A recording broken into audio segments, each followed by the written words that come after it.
BD Law, o podcast sobre desenvolvimento de negócios no mercado jurídico. Este podcast conta com o apoio da CRWA, uma agência digital especialista em web design, e-commerce, websites e marketing digital.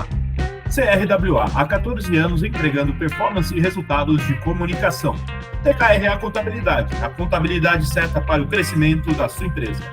Já ouviu falar em Legal Design? Não? Procura por Bits Legal Design, criando documentos que qualquer pessoa entende. Sejam muito bem-vindas e bem-vindos. Eu sou o seu host, Gabriel Bidini, especialista em desenvolvimento de negócios no mercado jurídico, e este é o episódio do BD Law Inovação.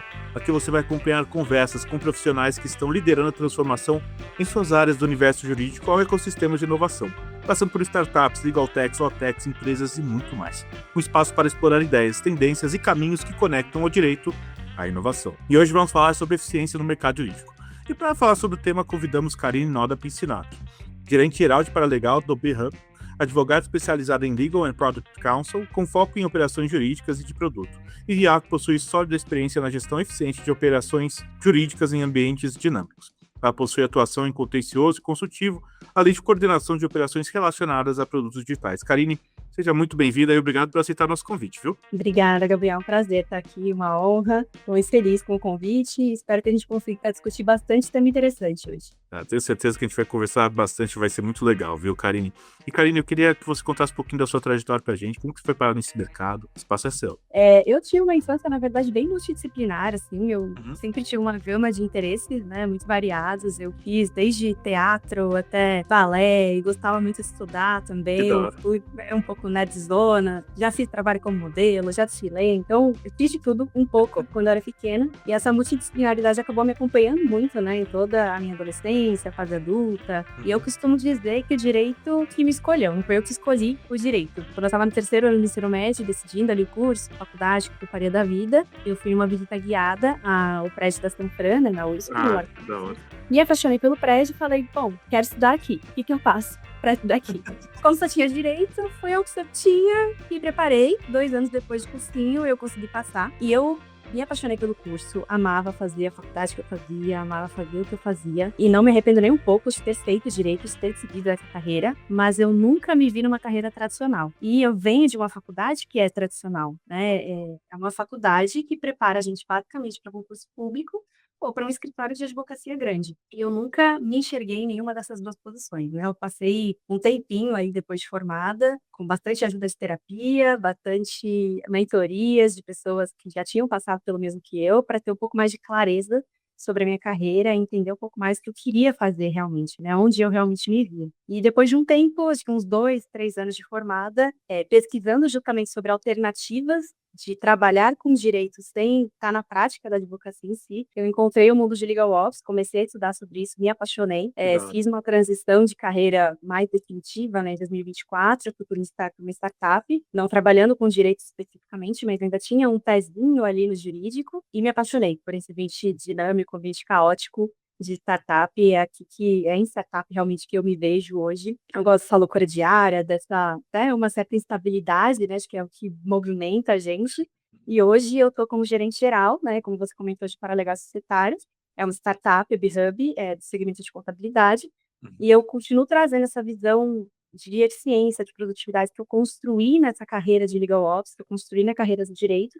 Continuo trazendo isso para a minha rotina, para a rotina da minha equipe, ainda que eu não esteja mais especificamente no jurídico, né? Sim, não, sensacional, Karine. É muito legal a sua trajetória. Você não gosta de ficar parada, né, Karine? Eu acho que a gente tem bastante em comum. Eu te entendo. Então, eu queria saber o que significa eficiência no mercado jurídico. O que é ela para você? Cara, hoje a gente fala muito sobre eficiência, né, no mercado de Uhum. trabalho no geral, principalmente com tanta ferramenta, com tanto recurso de IA, e é ferramenta que promete aumentar a produtividade, capacidade de entrega, então Tudo parece é a palavra mágica, da né? Nossa. exato, acho que eficiência é a palavra da vez, a pessoa consegue vestir vários chapéus ao mesmo tempo, só que acho que a gente não para pensar o que que é de fato, né, essa eficiência, o que que é ser eficiente no mundo jurídico especificamente. E, na minha visão, não é simplesmente a gente dizer: "Ah, eu estou substituindo o trabalho de X advogados, eu estou eliminando a necessidade de assistente, de paralegal, ou eu estou produzindo mais rápido". Tudo isso é consequência de uma rotina mais eficiente, né, mas a eficiência em si é quando a gente maximiza o valor com uma otimização de recursos, né, então a gente faz algo com máxima de qualidade e o mínimo de desperdício. E isso a gente consegue linkar bastante com uma das maiores que uma das maiores referências em Legal Ops fala, né, que é o professor Richard Susskind. Ele aborda no livro dele Tomorrow's Lawyers que a gente tem 3 motores de mudança na prática da advocacia. E um deles é o The More for Less Challenge, né, o desafio de mais por menos.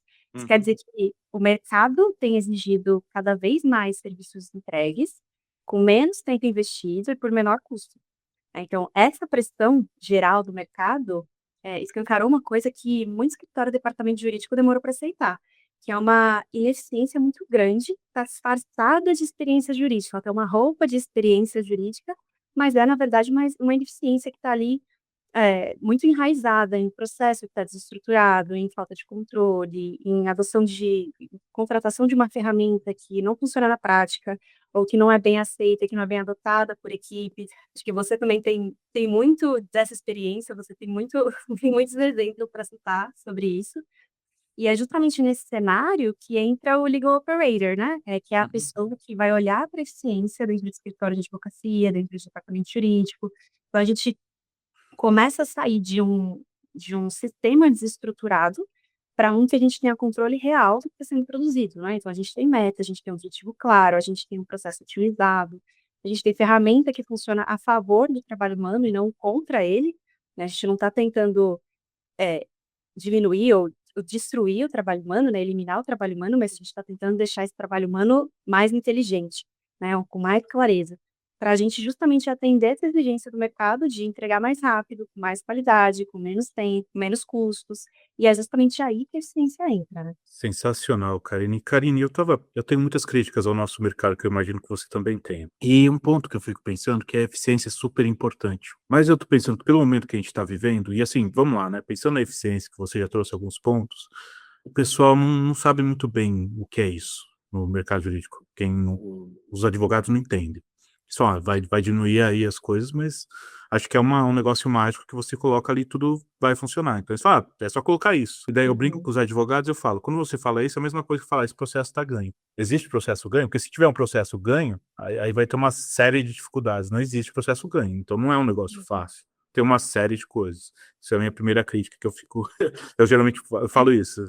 Eu falo que você está falando para mim que é um processo ganho. Não existe. E o outro ponto eu acho que às vezes as pessoas se preocupam muito com a eficiência, é super importante, porque é isso que faz o negócio rodar, e quanto mais estruturado a gente está, mais a gente consegue lidar com o ambiente incerto. A gente vê as empresas que sobreviveram na época da pandemia, estavam ou bem estruturadas ou estavam com muito caixa. Geralmente era isso, né? Obviamente tinha outros fatores. E aí eu brinco hoje que às vezes os escritórios estão tão preocupados em eficiência que é que nem a gente tivesse, os escritórios pelo menos fossem cavalos de corrida. Tá tudo ali, todo mundo ali correndo assim, querendo um estar na frente do outro, sempre olhando pro cavalo do lado e tal. Não, a gente está eficiente aqui, a gente vai ganhar desse cavalo. Só que tá vindo o carro, então não vai adiantar você estar eficiente nisso. Só, apenas isso. Queria saber o que você acha disso, se eu tô viajando aqui ou... Não, total. E é como eu falei, né? A gente acha que a eficiência a gente costuma atribuir as consequências da eficiência como a eficiência em si, né? Então, nossa, eu fiz isso daqui, eu coloquei essa ferramenta aqui de gestão de processo e aí eu consegui, sei lá, eu consegui diminuir a minha equipe de 10 para 5 advogados. Mas aí você vai olhar, na verdade, você está sobrecarregando os 5 advogados, né? o Não é quando pessoal vai você ter... eliminou um Excel, mas você não está sendo eficiente de verdade, porque você acha que a consequência da eficiência é a eficiência em si, e não é, né? E isso a gente vê muito realmente no mercado jurídico. As pessoas, muito escritório adotando ferramenta que não conhece, muito escritório querendo vender uma experiência jurídica que, na verdade, não corresponde à realidade, né? Não, total. É engraçado isso, porque você veja, né? Os escritórios é um movimento natural, agora vão aumentar o faturamento, porque estão trabalhando mais. Só que as equipes estão ficando sobrecarregadas. E eles estão esquecendo o propósito deles, porque se você é um escritório, de repente, trabalha com um trabalho mais massificado, um alto volume ali, faz total sentido você aumentar ali o tanto de serviço que você está, porque ó, o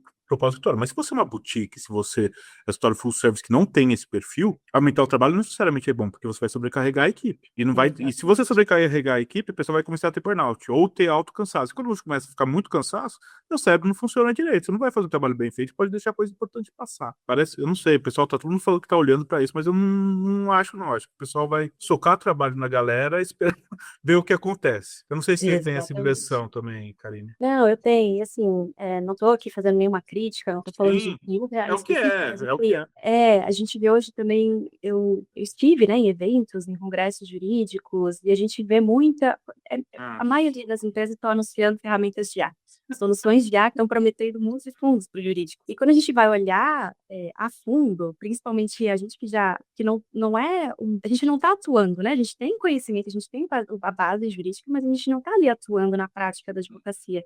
E eu acho isso maravilhoso, porque a gente tem essa visão de bastidores. Eu consigo ter a visão do todo. E quando eu vou analisar as soluções, boa parte delas não falo, cara, mas eu estou substituindo aqui um trabalho específico, um recorte muito é, específico.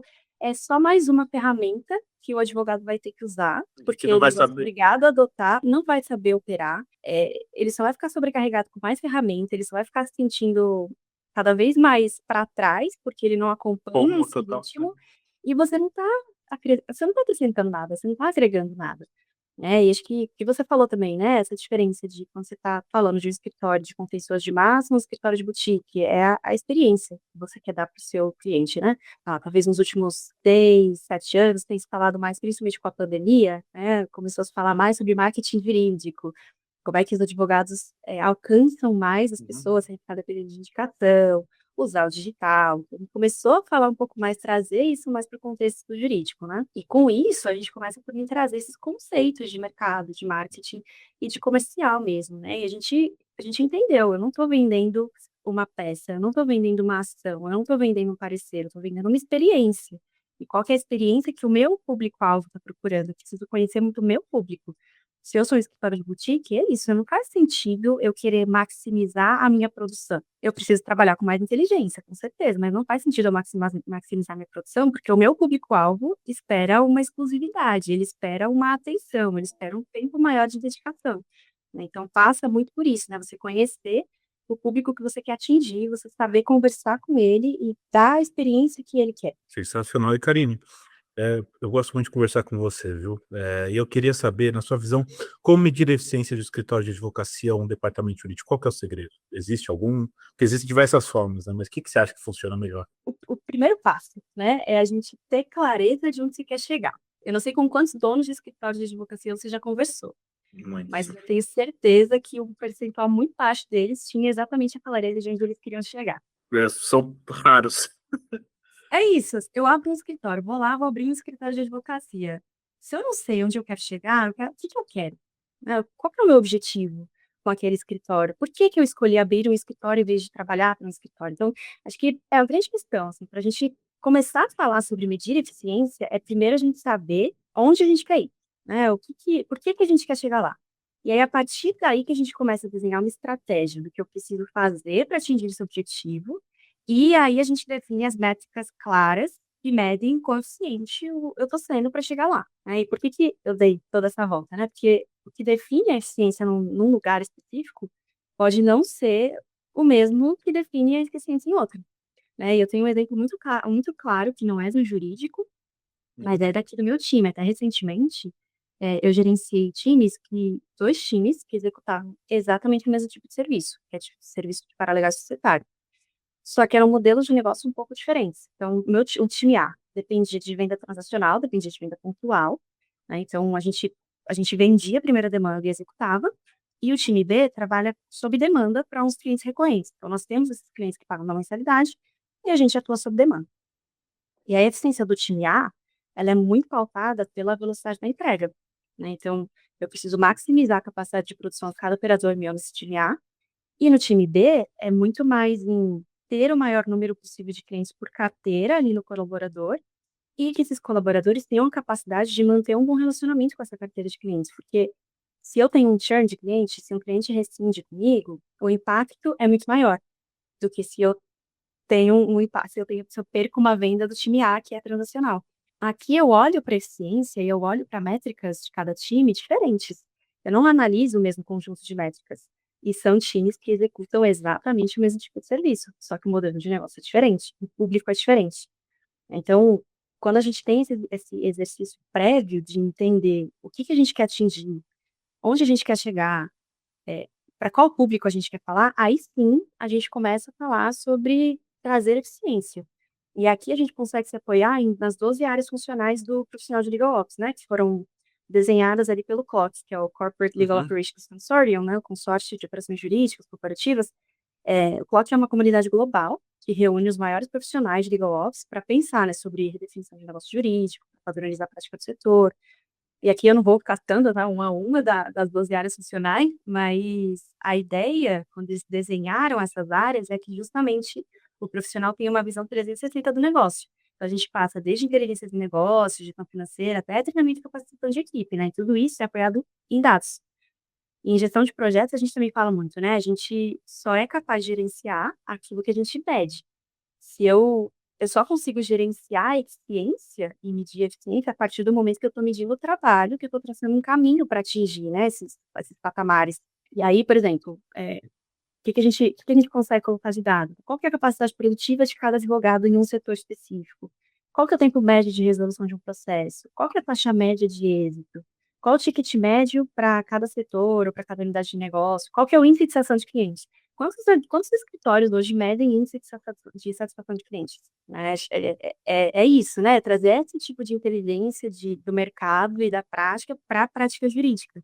Então, para cada pilar dessas áreas funcionais, eu entendo os dados que eu preciso ter para atingir aquele objetivo, né, enquanto escritório, enquanto departamento, o que que é eficiente na minha realidade, então eu entendo o que que é eficiência aqui dentro do meu setor, dentro do meu segmento, que é o que vai maximizar o meu valor e a qualidade da minha entrega e minimizando os meus desperdícios. Né? Então, um exemplo para jurídico. Um departamento jurídico dentro de uma operadora de saúde. Essa operadora de saúde tem gastos elevadíssimos em ação judicial, para um assunto específico, e ela decide pegar, então, todos esses dados históricos de ações e vai investir numa ferramenta de análise preditiva, por exemplo. A gente mapeia quais perfis de clientes que estão mais suscetíveis a processar, e aí eu começo a fomentar programas de saúde e bem-estar que sejam voltados a esses perfis de clientes, porque eu cheguei à conclusão que se eu atuar preventivamente, eu vou gastar muito menos e eu vou diminuir o meu risco reputacional. Então, a eficiência aqui do departamento jurídico, a gente mede com o acompanhamento do número de ações ajuizadas, com custo de gerenciamento de processo, então, o que que eu gasto de honorário, o que eu gasto com escritório terceiro, com ferramenta, o que que eu tenho de perda financeira, o que eu tenho de contingenciamento, né, o que que eu ganho e não ficar contingenciando tantos honorários, né, tanto um valor tão expressivo. E isso conta muito, quem atua em departamento jurídico sabe, né, isso conta demais, assim, no provisionamento que a gente tem que fazer. Então, é muito você entender realmente o ambiente em que você está. Sensacional, viu, Karine? Karine, eu queria saber, como que a gente equilibra a técnica jurídica, a velocidade e o valor percebido pelo cliente? Porque você começou a conversar, falar um pouco sobre isso, se puder aprofundar um pouquinho mais. É justamente isso que a gente vem falando, né, de entender o público e de entregar um serviço que esteja de acordo com a reputação, com a imagem que você construiu, que você está construindo, né, que você está consolidando no mercado. Para o seu público, a técnica é mais valorizada do que a velocidade ou é o contrário? Né, qual que é o tipo de experiência que o cliente está comprando? E aí, de novo, a gente começa a falar a experiência do cliente, né?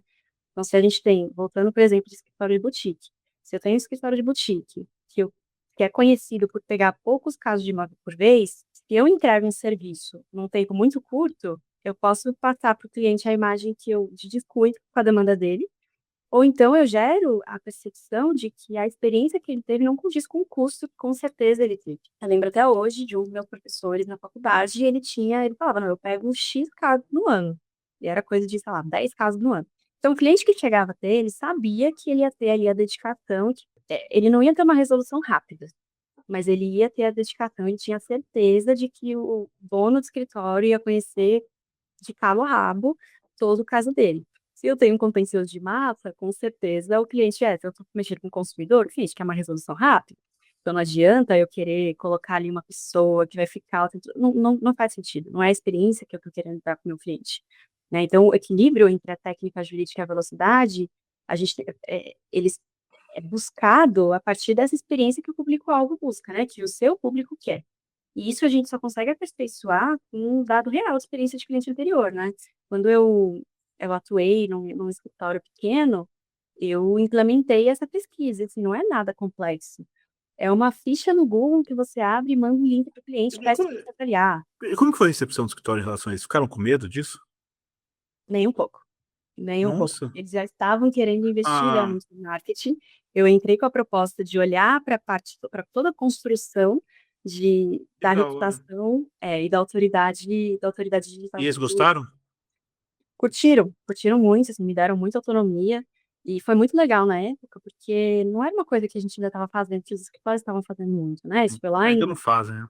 Não, ainda não fazem, assim, não faz tanto tempo assim também, né, foi lá para 2022, 2023, mas ainda assim não era uma coisa que se falava muito, e não é uma coisa que exige trabalho, né. E aí o que eu fazia também, quando a gente terminava um caso, a gente encerrava um processo ou terminava um parecer, eu mandava uma mensagem para o cliente no WhatsApp falando: "Olha, você tem algum comentário? O que que você gostou?". Eu mandava, assim, umas 2 perguntinhas, deixava um espaço aberto para comentário.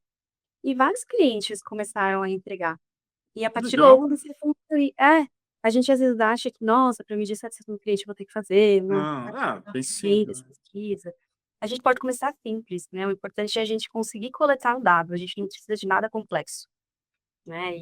E aí a gente consegue começar a avaliar, eh, o que que os clientes estão percebendo sobre o nosso serviço, porque às vezes a impressão que a gente tem, né, e quem está ali dentro do negócio fica muito enviesado, né, e a gente tem essa mania de olhar para o nosso serviço de dentro, quando a gente na verdade tem que olhar de fora, a gente tem que olhar para a experiência do cliente, a gente tem que olhar com o olhar do cliente, e é muito difícil, eu entendo que isso é muito difícil.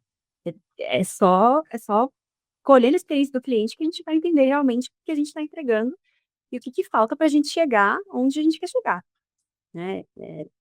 Por exemplo, quando a gente fala contencioso, é muito importante a gente ter em mente que o cliente não está, é como eu falei antes, né, ele não está comprando uma ação, ele não está comprando uma peça, ele está comprando a resolução de um problema. E é papel do advogado ter a sensibilidade de entender qual é a forma mais adequada de resolver aquele problema. Então, se é um problema de maior risco, que exige mais técnica, que exige mais tempo de dedicação, ou se é um problema de menor risco, mas que exige mais velocidade, né. Então, é importante a gente saber gerenciar a ansiedade do cliente, né, a gente dá previsibilidade. Cara, quando a pessoa chega ali para o escritório, ela chega procurando um advogado, normalmente é quando o problema já está ali, quando o negócio já está insustentável. Então a pessoa já chega com o ânimo exaltado, ela já chega criando expectativa, ela já chega com uma ansiedade muito grande. Então a gente, como advogado, nós precisamos fazer o possível para dar previsibilidade para o cliente, então a gente tem que explicar prazo, a gente tem que explicar o caminho que vai ser percorrido, as ações que dependem de cliente, quais são as formas de contato, tudo isso conta para a percepção de valor do cliente e para que a gente consiga também sentir e ir equilibrando a técnica jurídica que a gente vai empregar naquele caso e a velocidade também. Sensacional, Karine. Karine, eu adorei a conversa. Eu queria agradecer a surpresa aqui no BD Law por ter compartilhado a sua experiência com a gente. Eu queria saber se você tem um contato para deixar o pessoal que quiser conversar com você, aprender mais sobre o tema. O espaço é seu. Tenho, com certeza. Estou no LinkedIn, é Karine Noda Pincinato, Karine com C, que muita gente confunde, não é com K. É bem diferente, mas eu estou à disposição, quem quiser me chamar por lá, é um tema que eu gosto muito, né, deu para perceber, eu falo bastante Você vê que você sobre fala isso. com um brilho no olho. Pois é, eu amo falar sobre isso, então eu estou disponível aí para trocar uma ideia. Sensacional. Pessoal, muito bom. Muito obrigado, Karine. E, pessoal, a gente vai ficando por aqui. Não deixem de seguir nas redes sociais. Estamos lá no Instagram, @BDenLaw, e no meu LinkedIn, Gabriel Bidini, onde vocês vão encontrar conteúdo sobre desenvolvimento de negócios e mercado jurídico. Este é o BD Law, podcast sobre desenvolvimento de negócios no mercado jurídico. Nos vemos no próximo episódio e até lá. BD Law, o podcast sobre desenvolvimento de negócios no mercado jurídico. Este podcast conta com o apoio da CRWA, uma agência digital especialista em web design, e-commerce, websites e marketing digital. CRWA, há 14 anos entregando performance e resultados de comunicação. TKRA Contabilidade, a contabilidade certa para o crescimento da sua empresa. Já ouviu falar em Legal Design? Não? Procura por Bits Legal Design, criando documentos que qualquer pessoa entende.